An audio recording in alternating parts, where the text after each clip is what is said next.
Hello students, অনেক দিন বাদ আবার আমি ফিরে এলাম ইউটিউবে এইচএস 2024-25 টেস্ট পেপারের কিছু সলিউশন নিয়ে।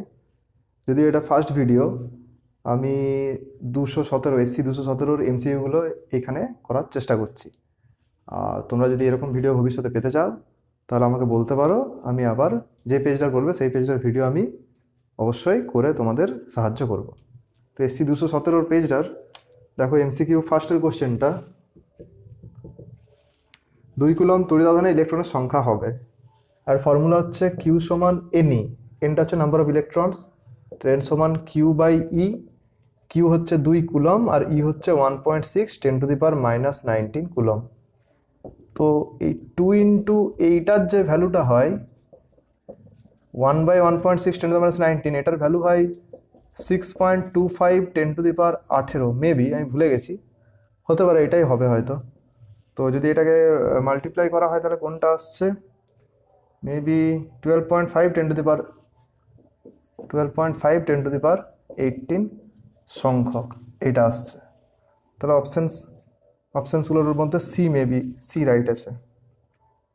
ঠিক আছে, ঠিক আছে। নেক্সট কোশ্চেন হচ্ছে 1 ভোল্টের সমতুল্য stat volt 1 volt equal to 1/300 stat volt. Class 10-এর কোশ্চেন এটা। অপশানসগুলো তোমরা দেখে নিও, সি এরটাও এটাও। 3-এর কোশ্চেনটাও ফেমাস কোশ্চেন, এটা তুল্য রোধ বের করতে হবে। এখানে আমরা পোটেনশিয়াল মেথড ইউজ করি। এই 3টা রেজিস্ট্যান্সই আর। এখানে কোশ্চেন্সগুলো রয়েছে, ঠিক আছে, টেস্ট পেপারের আমাকে স্টুডেন্টস পিডিএফ করে দিয়েছে। তো এইটা হচ্ছে এ, এই পয়েন্টটাও এ হবে, ঠিক আছে। অ্যান্ড যেহেতু এখানে কোনো সার্কিট এলিমেন্ট নেই, তো এই দিক বরাবর যদি আমি যাই তাহলে এই পয়েন্টটাও এ হবে, অ্যান্ড এই পয়েন্টটা বি হলে এইটাও বি হবে, অ্যান্ড এই দিক বরাবর যদি আমি যাই তাহলে এই পয়েন্টটাও বি হবে। মানে যেহেতু কোনো পাথে আমার সার্কিট এলিমেন্ট পড়ছে না, তাই পোটেনশিয়ালটা সেম থাকবে। তাহলে এ আর বি এর মধ্যে বের করতে হবে আমাকে তুল্য রোধটা। তাহলে দেখো এ আর বি এর মধ্যে একটা আর লাগানো আছে, আবার দেখো বি আর এর মধ্যে আরেকটা আর লাগানো আছে, অ্যান্ড আবার এ আর বি এর মধ্যে আরেকটি আর লাগানো আছে। তাহলে 3টি রেজিস্ট্যান্স প্যারালাল কম্বিনেশনে আছে। তা তুল্য রোধ হবে 1/r plus 1/r plus 1/r, মানে 3/r। Then R EQ equals to হবে r/3। তাহলে 3-এরটার অপশানস এটাও সি। বাহ, ঠিক আছে। 4 চৌম্বক ক্ষেত্রের মাত্রিয় সংকেত। আচ্ছা, বিয়ের মাত্রিয় সংকেত জেনারেলি মুখস্থ থাকে না, বাট মুখস্থ রাখবে, বিয়ের মাত্রিয় সংকেত প্রচুর কোশ্চেনে আসে এটা। আর যাদের মুখস্থ থাকে না, জেনারেলি মাত্রিয় সংকেত কারোর মুখস্থ থাকেও না, আমারও নেই। তাই আমি এক কাজ করছি, আমি এইখান থেকে বের করছি। এফ সমান বিকিউ ভি সাইন থিটা হয়। একটা চার্জ পার্টিকেল ভি ভেলোসিটি নিয়ে কিউ চার্জ বি ম্যাগনেটিক ফিল্ডে যদি থিটা অ্যাঙ্গেলে এন্টার করে, তাহলে তার উপর যে চৌম্বক বলটা লাগে সেটা হচ্ছে F M equal to BQ V sine theta. এরপর এখান থেকে বি সমান হচ্ছে F M by Q V sine theta. তো আমরা যদি এখানে বি এর মাত্রিয় সংকেত লিখতে চাই তাহলে সাইন থিটা লিখছি না, কারণ থিটা ডাইমেনশনলেস, সাইন থিটাও আসবে না কিছু। ফোর্সের আসবে, চার্জের আসবে, ভেলোসিটির আসবে। ফোর্স এম এল টি -2, চার্জ হচ্ছে আইটি আর এটিও অনেক সময় হয়, আর ভি হচ্ছে এল টি -1। দেন এই টি -1 বাদ, এল বাদ, তাহলে এম T⁻⁻2 I⁻⁻1। এটি আসছে চৌম্বক ক্ষেত্রের মাত্রিয় সংকেত। অনেক সময় এই আয়ের জায়গায় এও দেওয়া থাকে, এখানে কি দেওয়া আছে, এখানে আই দেওয়া আছে, নো প্রবলেম। তাহলে MT-2 I-1, তাহলে অপশান বি। আমি বুঝতে পারছি না, অপশানসগুলো এত ছোটো ছোটো আছে, পিডিএফ করা আছে তো, তাই আমি বুঝতে পারছি না। মেবি, ঠিক আছে, অসুবিধা নেই, একটু অপশানসগুলো দেখে নেবে। আমি এখানে লিখছি, ঠিক আছে। 5-এরটা বোর্ডটা মুছতে হবে আমাকে, ঠিক আছে, অসুবিধা নেই, মুছে দিচ্ছি। 5-এরটা কী বলেছে দেখো, চৌম্বক ভ্রামক নিয়ে কিছু নিশ্চয়ই। 5-এরটা বলেছে এন পাক সংখ্যা ও এ চৌম্বক ক্ষেত্র বিশিষ্ট বৃত্তাকার পরিবাহীর প্রবাহ, তাই হলে ওটা এ চৌম্বক ক্ষেত্র না, এ ক্ষেত্রফল হবে। এন পাক সংখ্যা আর এ ক্ষেত্রফল বিশিষ্ট একটা লুপ আছে, তো তার চৌম্বক ভ্রামক ম্যাগনেটিক মোমেন্টটা কত হবে। আচ্ছা, ম্যাগনেটিক মোমেন্ট অনেকগুলো কেসে আমরা করেছি, যারা আমার স্টুডেন্টস মেবি তারা সবাই জানো ম্যাগনেটিক মোমেন্ট অনেকগুলো কেসে করা আছে, মেবি তোমরাও সব যেখানে পড়েছো জানো। তো এখানে একটা লুপ আছে, বৃত্তাকার লুপ, কারেন্ট হচ্ছে আই, এন পাক সংখ্যা, এ হচ্ছে এরিয়া, তাহলে এর ম্যাগনেটিক মোমেন্ট হবে এনআইএ। আরও ম্যাগনেটিক মোমেন্ট হয় যেটা বার ম্যাগনেটের হয়, তারপরে হয় একটা চার্জ পার্টিকেলের হয় যেটা সার্কেলে ঘুরছে, তারপর সলিনয়েডের হয়। 4টা ম্যাগনেটিক মোমেন্ট আছে, তার মধ্যে এটা একটা, অ্যান্ড সবাই এটা জানো মেবি। তাহলে এনআইএ অপশন হচ্ছে মেবি এ। 6এরটা এত ছোটো ছোটো দেখা যাচ্ছে না। 6এরটা, হ্যাঁ, দুটি কুণ্ডলীর পারস্পরিক আবেশাঙ্ক বাড়ানো যায়।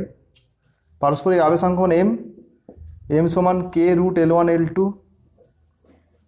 অ্যান্ড L1 L2 বাড়লে এম বেড়ে যাবে। বেসিক্যালি পাক সংখ্যা বাড়ালেই হয়ে যাবে। যদি পাক সংখ্যা বাড়ানো যায়, পাক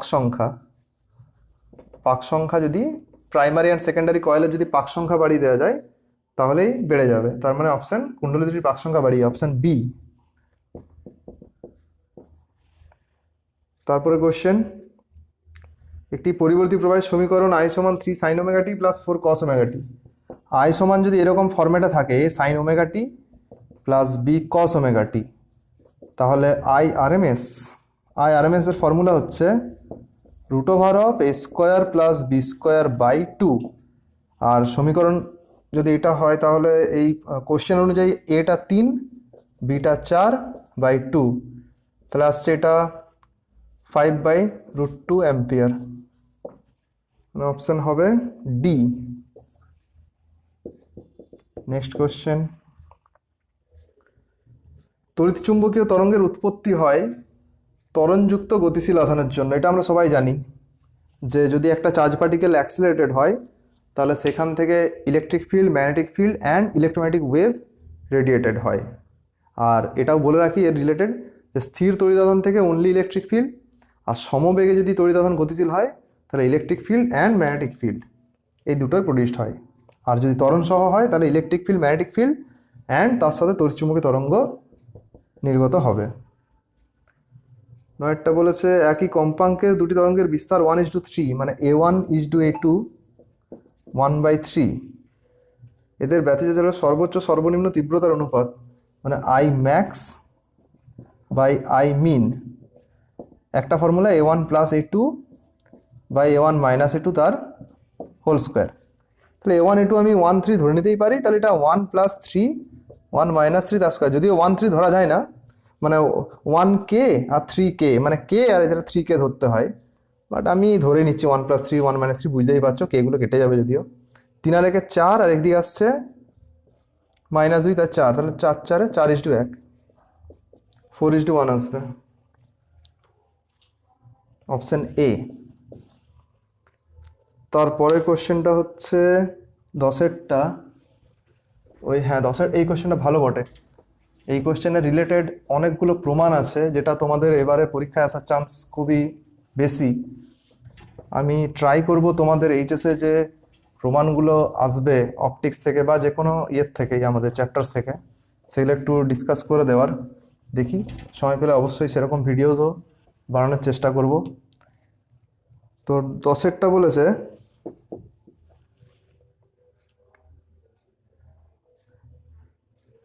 হ্যাঁ, এফ ফোকাস দূরত্বের একটি উত্তল দর্পণের ফোকাসে একটি বস্তু রাখলে প্রতিবিম্ব কোথায় গঠিত হবে? ও বাবা, এটা সেইটা নয়, এটা আমি ভাবছিলাম।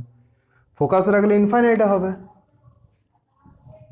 এটা যদি ফোকাসে রাখি তাহলে ইনফাইনাইটে ইমেজ হবে, এগুলো মিট করবে না, ইমেজ ইনফাইনাইটে হবে, অসীমে। তাহলে ডিতে, মানে ডি অপশানটা। আমি ভাবছিলাম ওই ডি গ্রেটার দেন 4F যে ইয়েটা ছিল না, সেই প্রমাণটা ভাবছিলাম, সেইটা রিলেটেড ভাবছিলাম, বাট নয় এটা। ঠিক আছে। একটি প্রোটন ও একটি আলফা কণার গতিশক্তি সমান, এদের ডি ব্রগলি তরঙ্গদৈর্ঘ্যের অনুপাত কত? এরকম কোশ্চেন পাবে, ডি ব্রগলি তরঙ্গদৈর্ঘ্যের অনুপাত। ডি ব্রগলি তরঙ্গদৈর্ঘ্য ভালো করে নেবে, তাদের গতিশক্তি সমান হলে কি হবে, আরও যে ভ্যারিয়েশনের রয়েছে নিউমেরিক্যাল, ওগুলো ভালো করে করবে। ঠিক আছে। তো ডি ব্রগলি তরঙ্গদৈর্ঘ্যের ফর্মুলা হচ্ছে ল্যামডা সমান h/√2m ইকে। এবার বলেছে প্রোটন আর আলফার গতিশক্তি সমান, মানে ইকেগুলো সেম, ইকে হচ্ছে কনস্ট্যান্ট, তাহলে ল্যামডা প্রপোর্শনাল টু 1/√m, তাহলে lambda proton by lambda alpha এটা ইকুয়াল টু হবে m alpha by mp. Mass of alpha equal to 4 into mass of proton. Mass of proton কেটে যাচ্ছে, তাহলে 2:1 হবে অ্যান্সার। আর এটা mass of alpha equal to 4 into mass of proton, এটা class 10এও পড়ানো হয়েছে, ক্লাস 12এও পড়ানো হয়েছে, মাথায় রাখতে হবে। Even charge of alpha equal to 2 into charge of proton. তাহলে এটা অ্যান্সার আসছে 2:1 এ।